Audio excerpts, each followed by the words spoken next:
Usiku mchana silali kikamba wacha, wati tata. Sasa mimi tuongee kama nani sasa? Ama wewe ndio unaweza pia. Anyways, walifanya poa wakati tulitia hapa hizi ndio.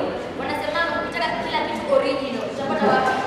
Utapata hizi ukitaka dera original, utapata wapi? Ukitaka nguo ya Ramadhan, nguo ya Christmas, hata suti kama hizi, you know hizi. Hata ukitaka nguo original, utapata wapi? Hata ile mashine ya kutengeneza chapati 1 million ukitaka utapata wapi? Anyways, unaona sisi majenzi tunataka kutupatia kazi. Unatuacha. Wewe unaenda, tunangoja sisi tunafanya kazi yetu bila suluhisho. Bora outcome iko sawa ama ni aje wadau. Sasa mimi leo nimeamua kupika sapa kwetu. Nimeenda jikoni vizuri, nimeingia kitchen, kuna headphones zangu hapo nasikiza muziki pole pole. Kiasi nasikia. Wewe, hebu tuanze kutoka masikio, hata huwezi sikia chakula kiungua. Mimi nashangaa kwani ukose mwambie, ma, ndio utaanza kutajua kumbe huyo mama hata alikuwa mboeka hapo na story. Hata history anaanza. Unajua wakati wetu elimu nyingi kuna gas. Wakati wetu sisi tulikuwa tunaenda kutafuta kuni siku hadi wa 8 hadi kwa msitu. Mpaka unashangaa. Alafu sasa siku ya kurudi shule ifike. Unaenda kumwambia mama naomba unisaidie pia, ndio anaanza pia hizo stories zake. Unajua wakati wetu sisi tulikuwa tunatembea kilomita 6, lakini wewe hapo kwana stairs za kwenda exam ushasahau kila kitu kilikuwa umekaa. Anyways, umefika hostel vizuri, umeingia umekaa. Haya, kwa hostel kama kawaida kuna kitanda ya juu na kitanda ya chini, si ndio?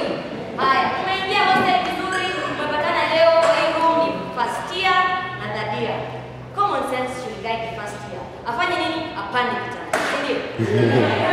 Alafu huyu third year of course alale kitanda ya chini, si ndio? Haya, tutoke hapo. Umekuja kwa room, umepatana na second year na third year. Hapa hakuna common sense. Hapa yule mwenye kichwa ni ngumu zaidi ndio atalala chini, atalala chini. Ule mwenye yake nyepesi afanye nini?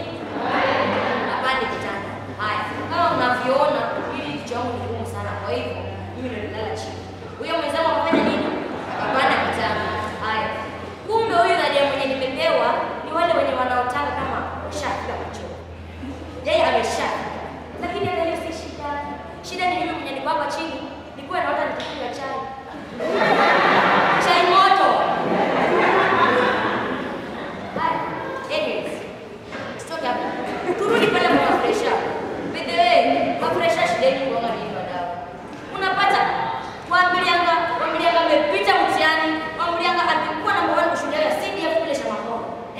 Wamefunga wamechukua basi kuuza.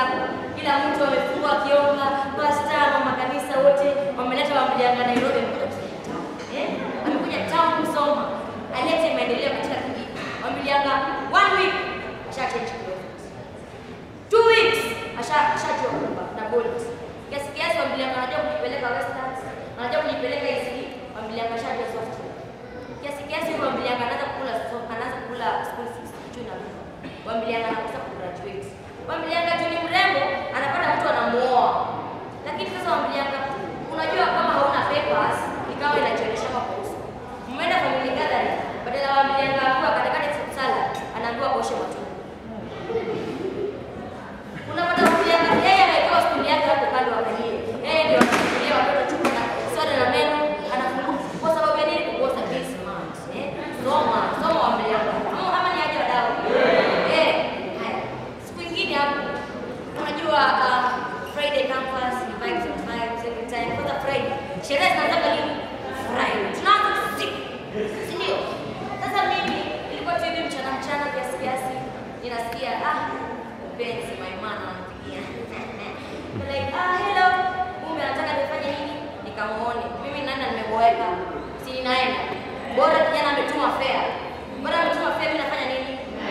Ninaenda. Haya mimi sina shida, nimejitayarisha vizuri. Nimeenda. Nimefika mapema saa 2 nishafika. Kijana kidogo